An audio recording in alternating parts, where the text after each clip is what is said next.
Hi everyone, and welcome back to the Club Iron podcast. I am in for another solo today. Now, I really enjoyed the last solo episode I did, so obviously I wanted to do another one, and we're going to keep doing more of these. So today's topic is going to be about what martial arts has done for me, and how did I get into martial arts and all relevant topics, etc. Now, I mentioned this in the last episode, that martial arts was something that really pushed me forward in life and definitely pushed me forward in my fitness journey. Now, why did I get into martial arts? Well, martial arts was something that I was interested in for a while, especially when I was a child, but due to body image issues and just having low confidence, which was self-inflicted really at the end of the day, I just never got into it. Now, I wanted to start after when Conor McGregor fought Eddie Alvarez at UFC 205 in November, I believe it was 2016, and he finished him in emphatic fashion. I thought, I need to get into this. I really need to do this, and this is something that I really want to do. So I started it literally, I think it was November the 12th. Yeah, it was November the 12th, 2016. I took my first boxing class. Now this was at the Lionhearts boxing gym in Bury Port, which was just a small boxing gym. Pardon me. It was a small boxing gym in the town hall, on the top floor of the town hall, ran by only a few people. I can't remember there being many members, and it was just a basic boxing gym with a couple of punch bags, a ring, a couple of dumbbells, and a Smith machine for squats, and that was about it. It was very bare bones. And to be honest with you, I started training off, and I started off training about twice a week, and I was enjoying it. And I started sparring after a couple of months, and I really enjoyed that. And then I kept going, obviously because I was a novice and I was really new, I was getting hit and I was getting punched, and it sucked, but I always went back, and I sort of enjoyed this. And I quickly fell in love with the sport of boxing. I'd watch Floyd Mayweather box all the time. I'd watch old clips of like Roy Jones Jr. I'd watch Conor McGregor striking, even though that wasn't really boxing, but it was boxing relevant. And I fell in love with it. I fell in love with the discipline and the training that it provided for me, and it just consumed me. I went from training once or twice a week to solid 3 times a week for 2.5 hours at a time, Monday, Wednesday, Friday, from 5 o'clock till sometimes 8 o'clock, 8:30 maybe, depending on the night. I would really stay in the gym for as long as I could, and then in between those days I'd go running. I'd do 5Ks, I just run around Bury Port, and I really started enjoying boxing, and it was really good. It was a really good sport to be involved with, and the people who were in the gym were fantastic to me, and they gave me a lot of time and attention. Now, why did I keep going? Why did I fall in love with it? Why did I even start? Actually, that's the question I haven't really fully answered yet. I was wound up, and I was tired of being the fat kid, and I wanted to change. I was doing weightlifting, but I thought, this isn't really doing it for me. I'm not really losing weight. Yeah, it was like, putting on about probably a pound of muscle overall in like the 2 years, but I wasn't really going anywhere. And I saw the boxing, I saw the UFC fighters and how good shape they were in, and I thought, why don't I just do this? This clearly works for them, so why can't it work for me? And yeah, I just stuck to it, and obviously the training was hard. I'd come home from the gym sometimes in pain from the training, and aching and sore, and my nose would be bloodied up, and I'd have bruises, but it was all part and parcel of boxing. I mean, how can you take part in a sport that involves the sole purpose is to hurt someone without taking some hurt yourself? And I just never gave up, and I just kept going back, and I loved the training, I loved the environment of the boxing gym, and it made me realise a lot about my life, and that I really enjoyed this. Now, about 6 months into my boxing journey, I met a guy called Liam Bennett. Now, Liam is an incredible person, and he at the time was a mixed martial arts, professional mixed martial arts fighter, and he took me under his wing and helped me a lot. Liam had a lot of time for me when I was in Lionhearts, and we'd always train together. He'd always hold the pads for me, and he would always help me out. And he has seen me develop from a kid how old was I? 16, 17 maybe? No, I was 16. Helped me develop from a kid from 16 to about, see me grow from 16 to maybe 20 years of age. I don't really have that much contact with him now. Obviously, people's lives go in two different directions, and that's that. And he helped me to my first ever white collar boxing match as well, which was in 2017, which I won on points, and it was really fun, and it was one of the most nerve-wracking experiences of my life. And the adrenaline from being in front of X amount of people and putting it on the line, and I say putting it on the line, it was just a white collar fight, but putting yourself in position to cause some harm, or being caused some harm to yourself, it's a scary thought. And obviously being a child, like a 16-year-old, it was quite scary for me. And I remember, was I 16? Yeah, I must have been 16 because I was in college, and it was on a Friday, and I remember coming home from college, and I was having an Epsom salt bath because I wanted to relax, and then I'd walk down the gym to on my own, listening to I don't even know what I was listening to. I don't even know. It was probably some Kanye West, know me at the time. But shortly after that, unfortunately, the Lionhearts gym closed, and this was a real big blow for me. I was gutted when I found out about this. I was gutted. And then Liam told me about a gym called Box and Burn, which is where he went to a couple of times a week to do his MMA, because obviously him being an MMA fighter, boxing is only one aspect of his game. And he told me about an MMA gym called Fight Project Gym, and he said that I should come along, and he said that I was in the time I was not interested in BJJ, I was not interested in MMA, I was interested in boxing. I wanted to have an amateur fight, and I wanted to progress up in the ranks in amateur boxing. And he said to me, why don't you come along? So me being curious, I went, and they just opened, and they had a boxing ring upstairs, and they had open mat space upstairs. And I think one of the first sessions I went to, I believe it was on a Sunday, and it was MMA sparring. No clue why I went to that, but it was MMA sparring, and obviously me being a boxer, I could box. That was pretty much it, but I couldn't do anything else. And my Christ, did I have the shit kicked out of me. That day I took my first ever leg kick. Okay, and for the uninitiated in any sort of kickboxing sport or combat sport, a leg kick is one of the most painful things you'll go through as a beginner. Having your calf or your quad or the inside of your thigh being hit by essentially what acts as a baseball bat is one of the most pain-inducing experiences ever. And I remember this feeling, and it was tough. And the guy who I was sparring with did not hold back. He kept kicking my leg, and I just sort of took it, and I was just grinning through it. And that was rough. But I stuck it out, and I went back.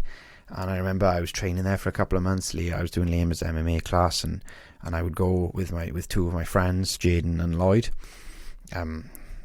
And I would just really enjoy it, and I was just falling in love. We did a bit of wrestling, something I enjoyed as well, and we did a bit of jiu-jitsu. And I had no real exposure to BJJ at this point, and I was exposed to it at a minimalistic level, and I enjoyed it. I really, really, really enjoyed it. Sorry, 2 seconds. Yeah, so and I really enjoyed it. I really, really enjoyed it. And I met Matthew Einan, who is the owner of Fight Project Gym, the current owner of Fight Project Gym. And I got along really well with him, and we had a good relationship. And then I started getting close with everyone in that gym. And then I had my first official BJJ lesson. Now, my first official BJJ lesson was taken by a gentleman called Omid. And Omid is from what was at the time called CF24, which I believe is now called 24 Martial Arts. They are in Swansea, and they house fighters such as Josh O'Connor, who is an outstanding amateur and is, I believe, now a professional mixed martial arts fighter. And I think it's Ian Harris, I believe that's his name. Correct me if I'm wrong. Both exceptional fighters, and one of my friends, Zach, I believe Zach Reardon, trains there as well, alongside Show MMA, I believe. I'm not too sure about that. Correct me if I'm wrong. But Hamid, the coach there, who's a BJJ black belt, took that lesson, and the first thing we ever did was single leg X. And I remember doing that, and I was thinking, what on earth is this? What is this? What is this superpower? Because I've been exposed to the leverages that the body can create, and the leverages you can have over a human, and the fact that you can displace someone's weight and sweep them a certain way without them being able to do anything about it. And it consumed me. I was so interested in how the human body can do this, and I think Alex is starting to have that as well now that I've taken him to a BJJ, because BJJ is fucking fantastic. Apologies for swearing, but the emphasis is that it's fantastic. It is one of the best things you could do as a human being, and I'm not only saying this. There are other people who say this, like Jocko Willing. He says this as well. He says that BJJ is a superpower, and it really is. So I had an exposure to BJJ, and that was it for me, to be honest with you. That was it. It just all went from there, and I just fell in love with BJJ, and I was just training like a man possessed. I started training frequently. I started training 4 times a week. There was a point where I was in college at the time, and I couldn't drive, so I'd have to get the train from Llanelli to Buryport to training, and then walk to training, and then walk home. And I remember I used to lie about my age all the time on the train, which was quite a funny story. And I used to get, like, on Station Road, there was like a £1 cheeseburger, and me being naive to nutrition, I would get the £1 cheeseburger on the way home from BJJ, and I'd eat that on the way home, and I'd walk through like the rain and all that to train, and I was loving it. I was loving that time of my life of training BJJ all the time. And my parents were like this. They noticed that I was invested in this, and I was emotionally invested in this, and I wanted to compete. And then March 2018 was my first competition at an event called Grips, which was in Cardiff, and this was my first grappling competition, and I lost. I got disqualified for what's known as reaping in the BJJ world, and then I also lost by Kimura,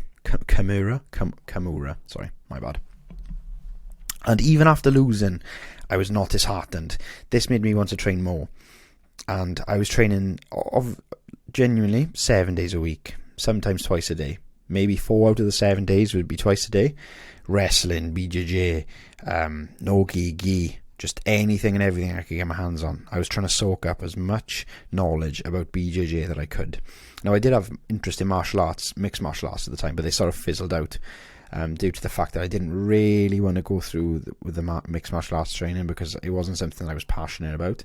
And with a sport like that, if you're not passionate about it and you're not going to give it your all, then I wouldn't bother, because there's some serious physical consequences to that sport. And if you're not all in, you're going to get hurt. And even the people that are all in themselves get hurt as well, which is an unfortunate side of that game.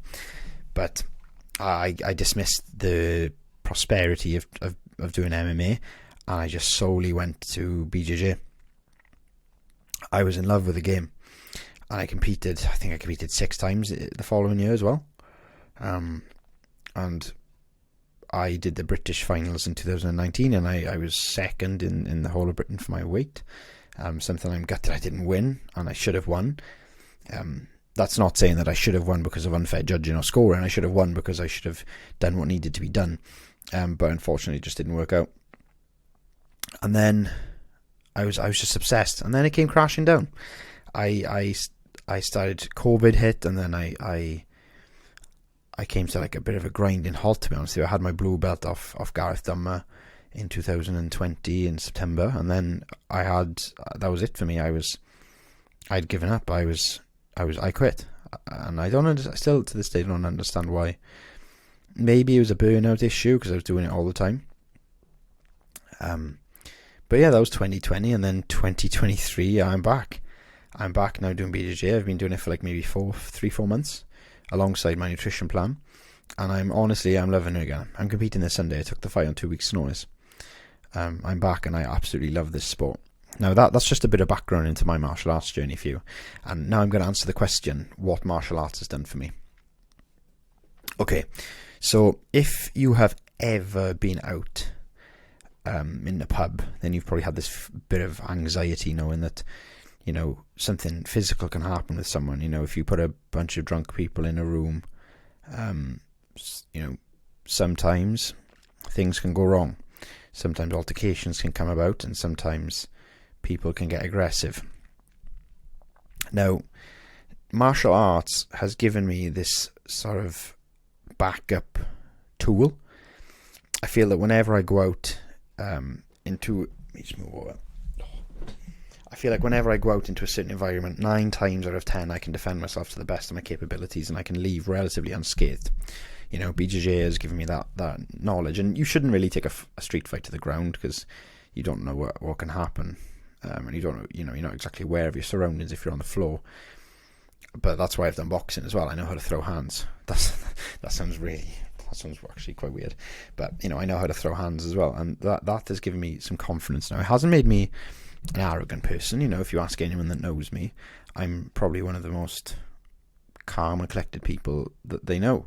I don't get aggressive to people. I would maintain emotional control. But I've got that knowledge that if I'm ever in a situation where my back's against the wall, then I can defend myself to the best of my ability, and know that I will most likely make it out of that situation unscathed. Now, obviously, things can happen in life, and situations can get out of control, but I've done everything that I can to maximise my own personal security. And this is good not only for you, but for other people as well. If I was out now with my mother and something happened, I can walk knowing that I can defend myself and my mother and my family and the people I love. And this goes for my friends as well. I would never engage in a fight, but if my friends were in trouble, I would obviously do my best to help the situation. And martial arts has done that for me, and it's such a good feeling. I don't know what it is. Just knowing that you're physically capable is it's special. It's a nice feeling. And if you don't do martial arts, you're not going to know how I feel, and you're not going to know what this feeling is like, which is quite unfortunate, because it's a class feeling. But in terms of what else BJJ has done for me, or martial arts, I should say, martial arts has given me the mindset of consistency, because I have done, I'm not going to say training camps, because I think that would be a disrespect to professional fighters, but I've done training regiments for competitions, and I have known what it is like to be in a competitive environment, and an environment where if you know that you've missed a session and you go into a competition and you're up against someone else who has been to every session and done more, then that inner feeling is horrible. You need to be as consistent as you can, because you have to know that somewhere someone is doing all they can to outwork you and win. And that's not just a mentality you should have for martial arts, that's a mentality that you should have for life. You know, if you're getting up every day, I said this in the last episode about instant gratification, if you're getting up and you're not doing the things that are right for your future self, then you're ultimately doing yourself a disservice. But if you're getting up every day and not being consistent and not being disciplined, there's someone out there who is, and there's someone out there who will take something that you know belongs to you, but you haven't put in the correct work for it. Now, that's one of the biggest things that martial arts has taught me. Not the physical benefits, because the physical benefits are very, very nice, but the psychological benefits, the consistent mindset, and that's where I think it comes from. I'm known to be quite consistent. I'm known to be quite consistent between my friends and family and my business partners, and that's where it's come from. I think that martial arts mindset, and I cannot I cannot thank myself enough for getting into martial arts early. You know, BJJ is becoming insanely popular these days. It's quite mainstream, actually. It's becoming quite mainstream due to people like Gordon Ryan, who's really popularising and polarising the sport. So, and there's a lot of new people who are getting into it now, and I've been one of the first to sort of get into it. I say that, but I got into it about 4 years ago, but that's more than most, which I'm thankful for, because now I'm in a position where I can sort of relate to a lot of people and speak to people about what it's like to start BJJ. And I wouldn't mind helping a few people go from not doing BJJ to their first comp, because it's daunting. And I think you should compete in BJJ. I think you should be an active competitor, and I think you should just go out there to have fun. And you should obviously go out there to win, but you should go out there to enjoy yourself and express yourself through violence. You know, BJJ is an art form as well as a martial art. It's a human game of chess, and you need to do everything you can in order to move yourself correctly across the board and checkmate your opponent. And that is what martial arts is beneficial for. It's beneficial for, number one, self-confidence, and number two, the mindset it gives you. And my martial arts journey through the years has taught me that, and I'm thankful that I've been aware enough to experience it. And you know, there's been some bad sides to it, the pain and the aches and the being kicked and my legs being battered, but those are gone now. You know, the bruises that I had from my leg being kicked off, gone. The slight bit of cauliflower ear that I had done this year reduced a lot. You know, you can't. The physical drawbacks to going through martial arts and being damaged physically are far outweighed by the psychological benefits of having martial arts. That is what I believe, and I think if you do martial arts, you might think the same too. I'm not sure if anyone listening to this is into martial arts or has an interest in violence. And if you have, please comment down below what you think, and if you can relate to this at all and what you think. And if you're unsure about starting BJJ or starting your martial arts journey, whether that's through kickboxing, boxing, Muay Thai, Taekwondo, karate, kickboxing, I think that's all the major ones I said, BJJ, wrestling, judo, do it. You've honestly got nothing to lose. You've got everything to gain. You've just listened to me speak about the mindset that it's instilled in me, and you've just listened to me speak about how it's benefited my life. Could you live with yourself knowing that you could have experienced all those benefits, but you let your anxiety win and your nerves start? And if you want to start, go to Fight Project Gym in Connecticut. I've said this multiple times across different platforms, but try out Fight Project Gym. If you mention me, I think they said they'll give you the first session for free, which I think is brilliant. I mean, they really are a class gym, and they are very welcoming to new people. And it's one of the best communities I've been a part of, and it's somewhere which I've always felt home. You know, I took a 2.5 year hiatus, and I came back and they treated me like I never left. You know, they spoke to me the exact same as if it was just one session ago, which I rolled with them last. And that's something you can't replace. You can't replace that feeling of home, and that's what I have when I'm in that gym. I have freedom to express myself through the realities that BJJ has and the challenges it presents, and I've got the freedom to just be who I am there. I go into that gym and my head is just different. I'm a different person. I'm a different person on the mats than I am off the mats, and you will be that as well if you can take that step and start your martial arts journey. You only get one life. Why put it to waste over anxiety and overthinking? At the end of the day, one day you're not going to have the ability to overthink, because you won't even have the ability to think, because you won't be conscious. And that, I think, is a life wasted. A life wasted. A life spent overthinking and overanalyzing is a life wasted. I think you should think through your actions logically, but you should also act as well. Your actions need to be there, and you need to take action on things that you want to take action on, and stop thinking about them too much, because at the end of the day, no one else really cares what you do. You're the only person who cares about what you do. No one else is going to judge you for doing BJJ. No one else judged me, and I'm telling you that now from past experience. But anyway, those have been my thoughts, and this has been a really good topic that I wanted to speak about for a while. We've obviously done the importance of martial arts on the podcast, where we spoke about it to Alex, and obviously Alex doesn't have a perspective on BJJ really, because he's only done it once or twice, but I have a more developed perspective that I wanted to deliver personally to you. So if you enjoyed this episode, please review us on whatever platform you're on. If you're on YouTube, subscribe. if you want to. There's plenty more content like this coming, and if you've taken value, I would love to hear from you in the comment section down below. And if you haven't taken value, please say that too. I'm not going to cry over the fact that you haven't found value, because it would actually help us deliver more value. But anyway, that's been enough from me. I am going to sign off for this episode of the Club Iron Podcast, and I will see you all on the next episode. Oh yeah, thank you for listening as well. See you next time.